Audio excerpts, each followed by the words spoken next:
This is Aussie Mac Zone. We'll cover everything Apple, including Macs, iPhones, iPads, and more. All this from an Aussie perspective. Sit back, relax, and insert yourself into the zone. The Aussie Mac Zone. There we go. Welcome, everybody. How are we? Excellent. How are you, Michael? Yeah, very good, thank you. Very good. So, bit of turmoil this week. So here we go. And how you been, Zarn? All right? Yeah, Not flooded. considering. Not washed out. I'm always a little washed out, Michael, but I'm okay. So let me see if I can get things going here. Yep.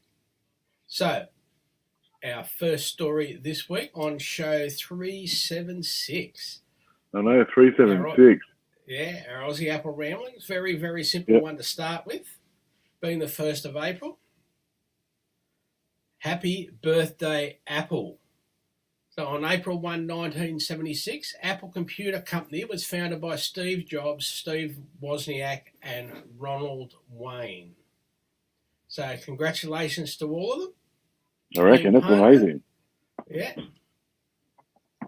All that time ago, and we're still talking about you. Yep. That's 2 years older than me. And that's saying something. I reckon. I was going to say, look at the amount of grey I got, but then I looked at you and I thought, I'm okay. You're doing it easy, son. Doing it easy. I haven't got any grey. No. You're a natural blonde. It's beautiful. That's right. Story number 2. Yes. So, good catch. thank you. Jumped right off the table like that, didn't it? It did. It went right off the table. Yeah.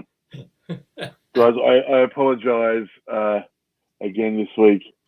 I'm having trouble with my setup, so I'm going to have to read straight off of my phone instead of where I normally read my notes from. So Apple Maps speed camera feature now rolling out to more countries, including Australia. 9to5 Mac reports iOS 14 saw the introduction of Apple Maps speed camera alerts. But this was initially only limited to the UK and the US. And Ireland. See, this is a problem with reading off a phone. We're now seeing it roll out to a number of additional countries. Apple bills the feature as a warning to anticipated slowing traffic. A helpful heads up to slow down. Maps let you know when you're approaching a speed camera and red light camera along your route so you can anticipate potential slowing traffic ahead. You can also see where individual cameras are located on the map. While navigating with Apple Maps, you'll see a yellow icon with a camera in the location of a speed, the camera in the location of the speed camera. We have at least seen the location of cameras in the Harlem region. The function may be rolled out even further, so you will not see it everywhere. You will only see the cameras during route guidance. So that means when you're using your maps, I'm sorry, that was I misread that. It wasn't Harlem. That what's that? Himalaya, or whatever that says. Anyway. Yeah, that might be a Belgian one or something. I don't know. But yeah. Show up when you say, "All right, take me home," and you go past the speed camera, and you're using the map as opposed to just having it there for other reasons. Yeah. So basically they're saying, don't forget, that the Easter weekend is double demerit time. There's more notes. There's more in the show notes, but so basically they're saying unless you have planned a route, this feature doesn't work. So if you're wanting to know where the speed cameras are, you should always plan your route, set it into your maps, and then go from there. That way you know that speed camera, I'm pretty sure they'll work on the motorways as well. So for your cameras, where your toll cameras and stuff like that, so you know if you're going into a tolled area, like some parts of the M4 isn't tolled and some parts are. Yeah. So I'm guessing that they will tell you which parts of the motorway are tolled and which aren't. Well, you'd hope so anyway. Yeah. But yeah, that's that's really cool. I can't wait for this to hit the shores. Yeah. And there's other things coming where you'll be able to, like you can in Waze, you can say, oh, there's a car parked on the side of the road, you know, or there's a truck breakdown, or there's roadkill, or which I got heaps of cars parked on the side of the road when I went for a 3-hour drive to a customer the other day, and 3 hours back, and there was heaps and heaps of cars parked on the side of the road for whatever reason. Maybe the South Coast, the South region are into parking. Yeah. In the UK, they call it dogging. You know, whatever you're into. So Warner Music, careful, and Rothko launched Sayless on Apple Music to aid speech therapy. ZNet reports. Now, me, I want to start by saying this is really cool. It is. All right. So the curated playlists feature music tracks where patterns of repetition of the most challenging speech sounds have been identified. Warner Music and Accenture Interactive's Rothko have teamed up to launch Saylist, a playlist of songs that have been curated specifically to aid speech therapy. One of the most successful therapeutic methods used to help overcome speech sound disorder is through repetition of difficult syllables, words, and phrases. Yeah. Apple Music used an algorithm developed by Rothko to carry out a data analysis of song lyrics of 70 million tracks in its catalogue to identify songs where patterns of repetition used to train specific speech sounds were most present and would be helpful for speech therapy. This was narrowed down to 173 songs that resulted in the creation of an initial 10 say lists. Each say list has been categorised according to the most common challenging speech sounds in the English language. Ch, d, f, j, k, l, r, s, z, t. Now, the custom-built say lists feature tracks such Don't Start Now by Dua Lipa for the D playlist, or Right Here, Right Now by Fatboy Slim for the R playlist, and Good as Hell by Lizzo for the G list. Our goal was to help redefine the long and often painstaking journey that young people with atypical speech can experience. Several members of our team who worked on Say List themselves grew up with SSDs, so it's a personal project as well, Rothko Chief Creative Officer Alan Kelly said. And there is more in the show notes with the link to the ZNet article. I think that is awesome. I absolutely love this. I've spoken about this before on here, but my son goes to speech therapy. Yep. And so I think anything to help people work towards their speech and that sort of thing is wonderful. And Apple Music is always stepping in the right direction when it comes to this sort of stuff. And having fun while you're doing it. Like, exactly. And you don't even have to say... Yeah, you don't even have to say this is therapy, buddy. Like we're concentrating. You just go and play the song and let them sing. Yeah.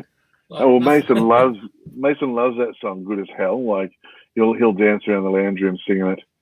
You know. So we listen to that one a fair bit. He knows the words to that one. We listen to it in the car and that sort of stuff. So now that I know, it's just Fatboy Slim as well. I just want to. Excuse me, I'm so sorry. Fatboy Slim is one of my favourite songs from the 90s. I love that song, Right Here, Right Now. I've seen that perform live. So, we play that a fair bit as well. So, yeah, this is great. It's, the first song I didn't know, but I'm sure Mason would probably know it. He listens to that, on his iPad and stuff like that. There's always music's playing. It's modern. So I'm sure he knows it. So that's excellent. I just think that's such a clever way of doing it. Absolutely. Yeah. I completely agree. What a great way to get kids in there, that sort of thing. Yeah. So, gaming. You got some gaming? Did you do gaming last week? No. Excellent. So. Then yes, I've got something planned. I've got another one after this for you. Excellent. So gaming, it's called Cozy Grove. It's another oddball ghost survival game in Apple Arcade. I'd be excited for this if it wasn't running they've done so many of these. It's a little bit, I don't know, it just seems like a running theme now with Apple. All these creepy little ghost games where you've got to talk to ghosts and work out, what the spirits are doing. And, if it was a one-off or they had a couple, but they literally have 5 or 6 of these style games in the 100 they have available. Mm-hmm. And so, but don't get me wrong, it's a fun game, and I do like these survival games. I love the hunt and trying to, get all the materials you need to build certain and learn to craft new things and what you need to craft and things like that. I play Nintendo, I play, what do you call it? Now I've just got a mind blank. The block game I played with Mason. Anyway, I play a fair bit of survival gaming, but it's just the ghost theme with Apple. They seem to have just sort of grabbed onto something, and they're really it's not Apple pulling it out. Well, it is Apple because they're writing for Apple, but creating games. Yeah, well, but at the end of the day, they're approving these games, and so like I said, there's more than 5 or 6 of them in there, and they're all the same sort of game as well. They're all that survival, level by level. So they must be a popular game, mustn't they? Well, look, they're giving people an opportunity to try different ones of games they like. They're all a little bit different, but they're all the same platform, I should say. Yeah. I guess it's like Alex the Kid and Mario Brothers, or Bubble Bubble, Mario Brothers, Alex the Kid. There was all those platformer games. Yeah. And now I think Apple has sort of got onto this spooky, sort of thing. And like I said, look, they are fun. Don't get me wrong. I do enjoy a survival game. I do enjoy this style of game. It's just when there is 100 games, and only 100 games are available. There might be a few more now. You would think the variety of that genre, it could be mixed up a little bit, survival, because there's so many different types of survival game. Minecraft as well. I was thinking of before, by the way. You can do Minecraft survival. It's amazing. It's so much fun, and it's completely different to this sort of thing. So there's also, I think there's 2 shipwreck ones on there that are exactly the same. They're both survival games. They're both shipwreck games and that sort of thing. So again, don't get me wrong. I do like this sort of style game, and I did enjoy playing this. It's just I would like a little more. So I'm still going to give it 3.2 apples out of 5 because the game is actually good. I did enjoy it. So if it was your first game, if it was my first 4 or 5, yeah, that's right. That's right. I'd probably give it 4.5. If it was the first one I played, I'd probably give it 4.5 because it's actually really cool. It's on a certain island. The rangers in the island are these big cubic bears, and they speak to you, and you've got to help them, bring back their bodies because they're at their spirits at the moment, and so you help them direct, go the right way about it and everything like that. So it's actually quite cool. But again, I've played about 4 or 5 of them now, and so I'm like, yeah. So no, if It's all you part do of the like these, fun. it is. I'm just a grumpy old nerd when it comes to this sort of stuff, and it's a little bit similar. Look, if you like the survival stuff, which I do, try it out because it was actually quite good. I really like the animation. It was different animation style from the other two or three that I've played on there. It's also a different animation style, again, to the other survival games that are in there as well. So it may be similar to one of the shipwreck ones, but other than that, it's pretty cool. Yeah. Excellent. So check it out. Excellent. Have a drink, and then I've got another one for you. Mm-hmm.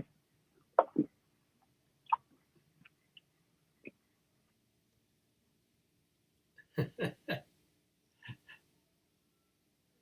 least we can mute now for that sort of thing. That's right. That went down the wrong hole.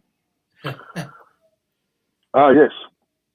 So, Pokemon Go boosts franchise to $100 billion in all-time sale, beating Star Wars, Mickey Mouse. So yeah, 9 to 5 Mac again reports Pokemon franchise launched back in 1996 on the 10 days Game Boy, and it had an amazing 25-year run so far. And thanks to Pokemon Go's global success and staying power since 2016, the franchise has hit the milestone of $100 billion in all-time sales. New data from safe betting sites say that Pokemon has become the world's most valuable media brand with $100 billion in all-time sales. That puts it ahead of Marvel Cinematic, Star Wars, Mickey Mouse, Winnie the Pooh, and Hello Kitty. Pokemon has had a range of hit games over the last 25 years, but Pokemon Go has been the catalyst to become the world's most valuable media franchise ever.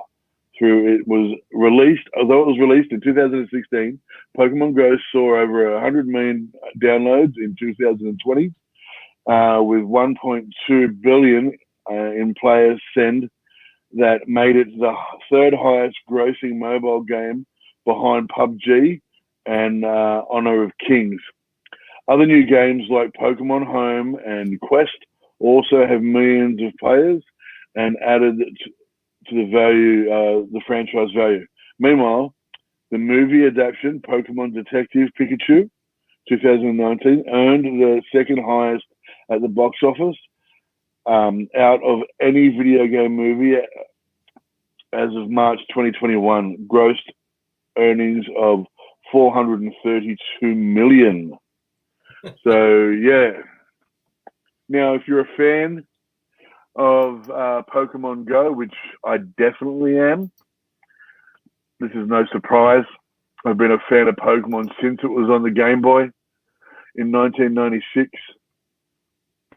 I've played every Pokemon game that's ever come out. My oldest, Mason, is obsessed with Pokemon.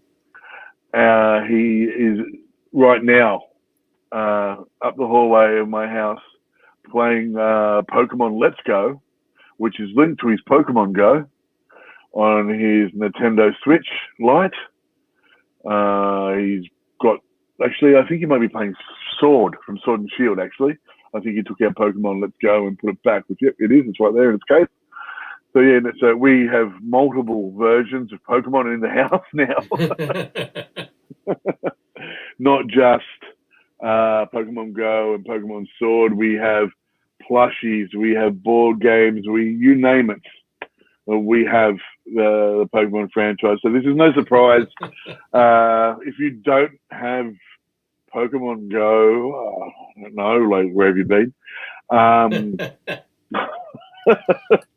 know Ipa or Michael here has Pokemon on his phone, which is Mason's account. I know your lovely wife has Pokemon Go on her phone, which is Mason's account. So no matter where he is, or who he's with, he can play Pokemon. That's right. He also has Pokemon Home on his iPad,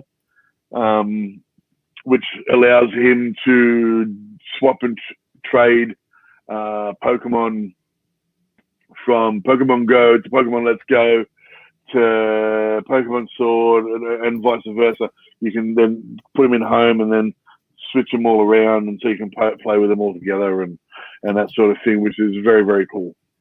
Excellent. Yes. So, that's me on Pokemon. I could go on for another hour about it if you like, but I think I'll pass you over to Michael for entertainment. Yes. I'm just saying hello to Kellyanne in the Excellent. Hello, Kellyanne. Hello, Mason. Hello, Hunter. Hello, Levi. Hello, Levi. Hello, Hunter. Hello, Mason. Hello, Kellyanne. So, we do have some entertainment this week as well, which is great. Apple TV Plus. Yeah. Sorry, I can hear Levi up the hallway going, "Hi, Ipa." Fantastic. Hello, everybody. Good to talk to you. Apple TV Plus announces The Year Earth Changed, an uplifting wildlife documentary special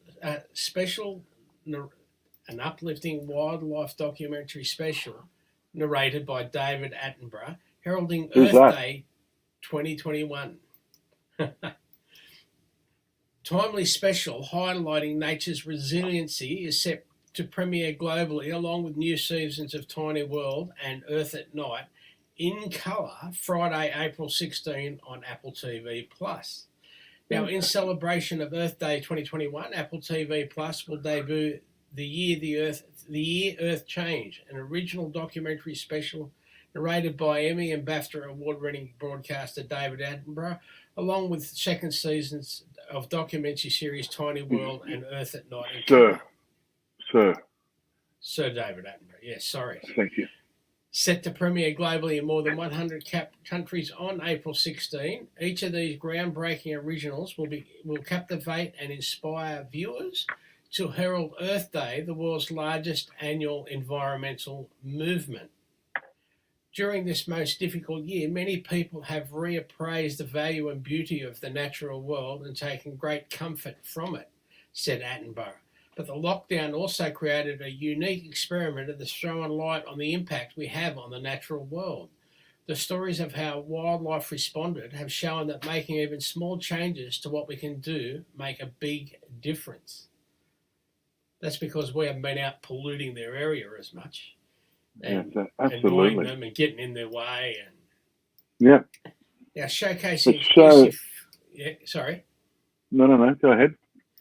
Showcasing exclusive footage from around the world after an unprecedented year, The Year Earth Changed is a timely documentary that takes a fresh new approach to the global lockdown and the uplifting stories that have come out of it. From hearing bird song in deserted cities to witnessing whales communicating in new ways, to encounter capybaras in South America's suburbs, people all over the world have had a chance to engage with nature like never before.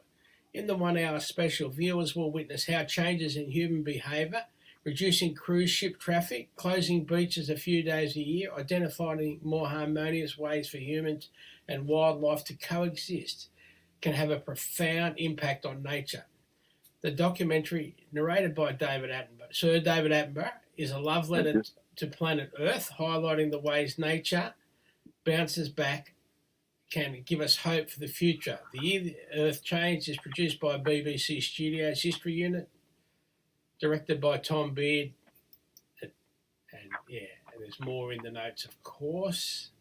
Everyone knows who David Attenborough is, or Sir David Attenborough, I should say. I did it too. But he's a phenomenal I can't say the word now. Philanthropist, yes. Philanthropist, yeah, that's the one. And he just, before I was born, has done his best to protect and show the impact we make on the earth, and how we can try our best to live harmoniously with these creatures. So this will be once again, this will be just an amazing documentary, I'm sure. And we'll definitely be watching it. So will we. Also, just as it said in the beginning of that, returning for season 2 is Tiny World, narrated and executive produced by Paul Rudd, Ant-Man, grants viewers a unique perspective into the natural world, illuminating the ingenuity and resilience of the planet's smallest creatures. With over 200 species filmed and 3,160 hours of footage, the 6-episode docuseries shares surprising stories and spectacular cinematography that spotlight small creatures and the extraordinary things they do to survive. Captured on film for the first time are anemone shrimp, which clap to signal their intent, as clean as the predatory fish biting behaviour, fanged blenny fish filmed in slow motion with unprecedented use of phantom high-speed cameras, and Etruscan shrews, known to be the hungriest mammals on Earth. So that's saying a lot when you and I are in the same room. So more to look forward to there, which is great. Excellent.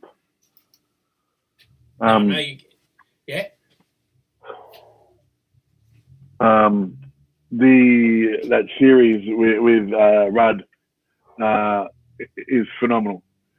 We loved it. It's so good, and I can't wait for season 2. I apologise for that dog. That's right. He's hungry. I'm sure he's hungry and just wants to be let into the house. It sounds just like you when you're hungry trying to get into the house. I know. So, Australia's COVID Safe app costs Australia $100,000 per month to keep running.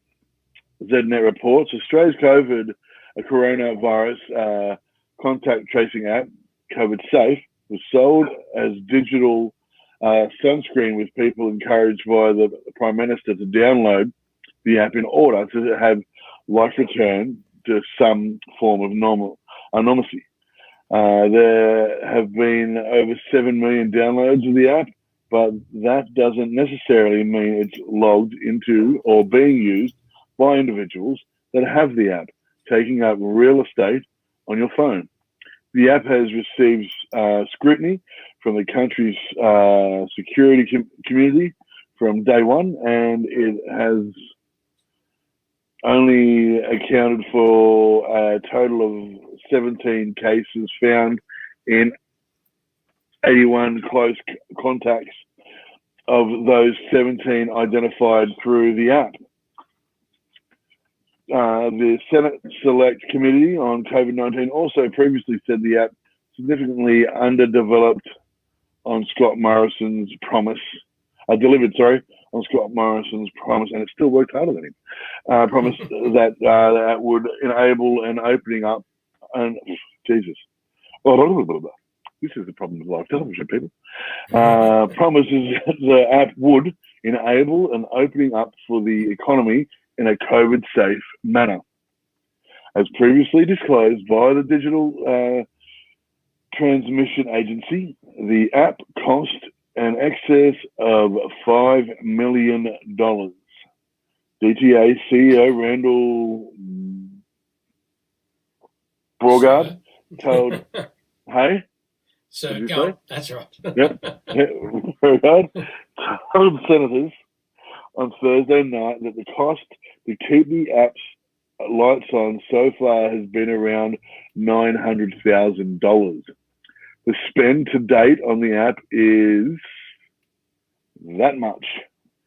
So $6,745,322.31. That's to the 31st of January, he said. And there's more for that in the show notes. Now, I'm not going to say, I told you so, but I told you so. Like, this app was a good idea. I'm not going to say that it wasn't a good idea. In theory, this should have worked. It's not the app's fault. It's the lack of backing from this government of anything that matters. And so, unfortunately, without a backbone from our own government, it flopped. And again, this could have been a great thing. Have you had it on 100% of the time? I've had it on since I was first tested. There you go. So, yeah. And that was way, way, way back when it first all started, because of what I do. I got tested way back then, and since then, because you said get the app, and I'm like, I'm not going to get the app. I don't think it's going to work. But then I got tested, and I thought, well, I'm going to need to get the app. I just want to be safe, everything. And I got the app, and I told you when I got the app, and I've had it on since. It hasn't done anything. So yeah. Anyway, it's only my opinion. Other people may have one that differs from mine. So, like, my two bobs worth, just at the minute, is if supposedly, like, Byron Bay's in trouble at the moment because they had a big festival planned this weekend. Yeah, the Blues and Roots Festival. It's a 5-day festival. And it's gone, right? They had to close it. And it's gone. Closed it. Yeah, 2 years in a row. If the guy from Queensland that knew he had COVID went to Byron, it was a woman that went to Byron. Of this being closed. Yeah. If he knew he had COVID and went to Byron, causing it being closed, I don't know why they're not suing the guy. They know who he is. The government knows who he is. It was a woman that went to Byron for a hen's night. Well, whoever it was. I thought it was a guy, but anyway, it might have been a guy. It was a nurse. Yeah, it was a nurse that went to Byron for a hen's night, but she didn't know she had it. She contracted it from the hospital. But you're sure she didn't know she had it? Yes. Not like the guy in Brisbane that went to didn't have a 25-person party, had a 5-person party, knew he had it because he had 2 days off crook, and then went out, did some more shopping and stuff, and then got tested and still went out after he got tested. Yeah. Yeah, no, she didn't know she had it. Okay, I apologise then. Okay. Yeah. No, the only reason I know that is because I watched ABC News this morning, and I sat there and watched the whole thing about how this all had happened. It cost Byron Bay millions, by the way. And it's the second year running that they haven't had the Blues Fest. And the Blues Fest is one of the biggest tourist incomes for Byron Bay of the year. Yes. It's a 5-day festival. It's amazing. It brings so many tourists to Byron Bay, and those local businesses really count on that sort of money. And so to have this happen, not only from a safety point of view, where people could now honestly die if they've contracted COVID, but economically as well, it can be quite devastating for small business. So, Yes. So please keep the COVID app going, even if it only detects one other person. Like, it's going to help. Now, here's an unusual story that took quite a long time to be found out. This is an American story. MacBook University fraud sees sister and brother pocket $4 million. 9 to 5 back again. A MacBook University fraud saw a sister brother pocket $4 million. The sister overordered MacBooks meant for university employees. Then the brother sold them on Craigslist. Now, one amusing element is the frustration their main buyer expressed in a text when Apple launched new MacBooks shortly after they'd bought a batch of older ones. A sister and brother have admitted over-ordering hundreds of new MacBooks for a private university in Silicon Valley to steal and sell the expensive gear for millions of dollars. Patricia Cassandia of San Carlos worked at the University School of Humanities and Science and was responsible for ordering replacement laptops for the faculty and its staff, who were entitled to a new one every 3 years. Over the course of 10 years, starting in 2009, she methodically over-ordered and then sold them, initially for cash through ads on Craigslist, and then through a man she met through one of Craigslist ad, again in cash. And there is more to the story, so again, there's a link in the show notes. Go for it. Wow. That is insane. Like, it took 10 years for him to get caught. Like, yeah. They made $4 million in 10 years. Yeah. So that's pretty good. But not the fraud's terrible, may I add. It's absolutely terrible. Spending college money, especially private college, is, like, I'm sure, they're funded by the students that go there, basically. So, yeah. And I know American college is way overpriced, but still not the point. Yeah. Yeah. The AEC, Australian Electoral Commission. Yes, the Australian Electoral Commission, confident in its security posture with external audits not welcome. The Australian Electoral Commission said on Tuesday night that it is very, very confident its systems are incredibly robust. Sorry, That's right. No. The Australian Electoral Commissioner, Tom Rogers, has dismissed the proposal to allow a non-government researcher to conduct a security audit on its systems. The prospect of security researcher Vanessa Teague, who has experience in finding holes in electoral systems, was raised by One Nation Senator Malcolm Roberts during Senate estimates on Tuesday night. Rogers said, frankly, that Teague would not be welcome to perform an audit on the AEC systems. We work with a range of partners, including the Australian Signals Directorate, the Australian Cyber Security Centre. We've had our internal code and audited and checked, he said. Not being rude, I'm sure the doctor is a wonderful person, but we've had significant checks in place to assure ourselves that the system is running smoothly. Roberts subsequently pushed for the commissioner to give a responding guarantee of the cyber integrity of the system, to which Rogers refused. No one would sit in this chair and give an unequivocal guarantee about that issue. He said, I would be cheapening the guarantee by giving it. So this is really... Yep.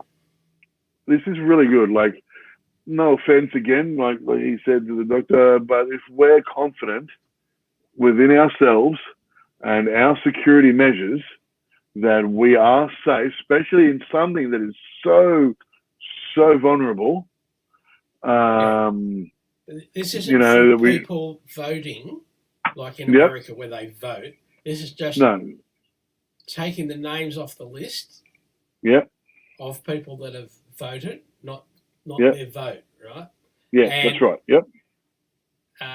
It's basically to reduce people voting in this booth, then going down the street and voting in that booth, then going down the street and voting in that booth. Yeah, so it's to do with the number of people voting, not the actual how they're casting the ballot or anything like that. Yeah, that's right. But still, again, I can see the concern of an outside party wanting access to this sort of stuff. I understand why they would say no. Well, there's nothing stopping the outside party trying to get in anyway. No, that's true. They can try. Want some internal information to be able to try and get in. Yeah. Whereas there's nothing stopping them trying to get in now. That's right. So if they think there's a problem with it, such a bad problem with it, and they want to do an outside audit, then why not just try to get in? Yeah. The only thing I can think of is because the only time it's sort of up is when there's an election going on, and then it's taken down again. So, yeah, maybe that's why, but yeah. So, how to? Yeah, how to. Keeping the how-tos up, very important. Yeah. Losing an AirPod sucks. It's Try tough. this hidden trick to locate your lost earbud. CNET tells us Apple wireless earbuds are small, easy to misplace, and expensive to replace. We'll show you how to locate them using an app you may already have. You will already have them. Yeah, you will If you're already. an Apple person, you will already have it. No matter which pair of AirPods you have, a second-generation device, the AirPods Pro or the AirPods Max, earbuds can get lost, misplaced, or even carried away by the family pet. Small earbuds especially can fall between the couch cushions, fly under furniture, or wedge deep into a pocket. I'm grateful for Apple's Find My app that's built into every iPhone, iPad, and Mac. I most often use it to play a sound to locate my phone around my home, but occasionally I use the same tool to find a lost or misplaced AirPod bud. It's not immediately obvious that you can just use the Find My app to track down more than just your phone or tablet, but it's possible and under the right circumstances useful. How to find your lost AirPods, AirPods Pro or AirPods Max. Now, after realising your AirPod is nowhere to be found, take a deep breath, grab your phone, open the Find My app, tap Devices tab, then find and select your AirPods in the list. Alternatively, you can use your computer or visit iCloud.com to help find your lost devices. Yep. If your AirPods are within Bluetooth range of your phone, you'll see their current location on the map and have the option to play a sound on one or both earbuds. Tap play sound and start listening for a chirping to come from each earbud. If one AirPod is in the charging case, it won't play any sound. The sound will gradually get louder as it plays for 2 minutes. So if you can hear it but not find it before the sound stops, just tap play again. The switch which AirPod the sound is playing on by tapping left or right in the Find My app, and when you've found both AirPods, just tap stop. Yeah. Excellent. And if they're further out, you can still find them in a lot of cases. Yep. Or at least get an idea of where they are. You might realise they're in your car because you're there and your missus has got the car, she's out driving around, that's where you lost them. You might find that they're in there too. Excellent. They can be very wascally, that's for sure. So, anything more you want to say before I get into trouble? No, I think that's it for me. Yeah, love your hat. Well done. Thank you. Is that what you wore to school today? That's what I wore to school today, no. It doesn't fit quite right. But, But as a South Sydney supporter, I agree with you 100%. That's it. Go, Rabbitoh. Now, don't forget, we've got the show notes link each week on Show Upload, and the link being... sorry. AussieMacZone.com.au ANZ 373. There you will find 376. Sorry, 376. There you'll see the last 6 weeks show notes. Don't forget you can email Michael or Zarn at AussieMacZone.com.au. However you listen to us, please give us a rating, a like, tell your friends, wherever you are. And helps others find us if you can do that. It does, and it also, it shows us that you like us because we like you, that sort of stuff. Yeah. So thanks to our supporters, you, our listeners and watchers. Now over to Zarn for our magic, infamous sign-off. Stay safe, guys. Remember, it's double demerit points. Happy holidays, whatever you celebrate. And I hope you have an awesome weekend. Yeah. Absolutely. Remember? Happy Easter, everybody. Remember, Apple a day keeps the Androids away. Hey, Michael, Yes. do you know what a wok is? No. It's what you throw at a wabbit when your Wi-Fi doesn't work. Oh, is that what Bye. it